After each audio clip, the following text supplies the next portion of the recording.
మన దగ్గర కొత్త ఐడియాలు లేనప్పుడు సైలెంట్ గా ఇంట్లో కూర్చొని కబుర్లు చెప్పుకోవడం మంచిది. కానీ అప్పుడెప్పుడో సొమ్మోలు ఎగరేసాము, ఇప్పుడు కూడా నేను అవే కథలు చేస్తానంటే రాస్తానంటే జనాలు చూడరు. జనాలకి చిరాకు వస్తుంది, నాకు అలాగే చిరాకు వస్తుంది. నేను పని చేసిన హీరోల దగ్గరికి వెళ్ళి నాతో మూవీ చేయండి అని చెప్తే వాళ్ళు మొహమాటానికైనా నాతో ఒప్పుకుంటారు. బట్ నాకు అలా చేయడం ఇష్టం లేదు అని చెప్పైతే వినాయక్ గారు అయితే అన్నారు.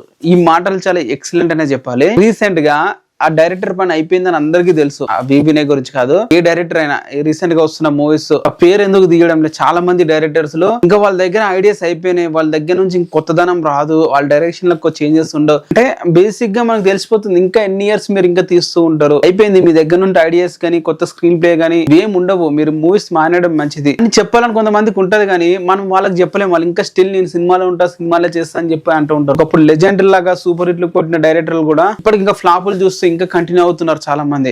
వినాయక్ గారికి నాకు అలాంటి తలకాయ నొప్పి ఏది ఉండకూడదు అని చెప్పి నేను మూవీస్ మానేశాను అని చెప్పి చెప్పుకుంటూ వచ్చాడు. మరి తన అన్న మాటల్లో ఏమంటారు మీరు కింద కామెంట్ చేయండి. నాకు తెలిసినందుకు తను మూవీస్ ఎందుకు మానేశాడంటే మాత్రం తను హీరోకి ఒక మూవీ చేయాలని చెప్పి ఒక పోస్టర్ కూడా రిలీజ్ అయితే చేశారు, సిన్నయ్య అని. ఆ పోస్టర్ లో రిలీజ్ చేసిన తర్వాత మనం చూస్తే మాత్రం చాలా లావుగా ఉండేవాడు, చాలా చిన్నగా బక్కగా అయిపోయాడు ఆ పోస్టర్ లా. ఎందుకు ఇలా జరిగింది, వినాయక్ అంత తొందరగా ఎలా బక్కగా అయిపోయారంటే తనని లిపోసెక్షన్ చేయించుకున్నాడంట. లిపోసెక్షన్ చేసుకోవడం వల్ల తనకి చాలా ప్రాబ్లమ్స్ వచ్చేసాయి. రీసెంట్ గా ఒక ఇంటర్వ్యూలో చెప్పుకుంటూ వచ్చాడు.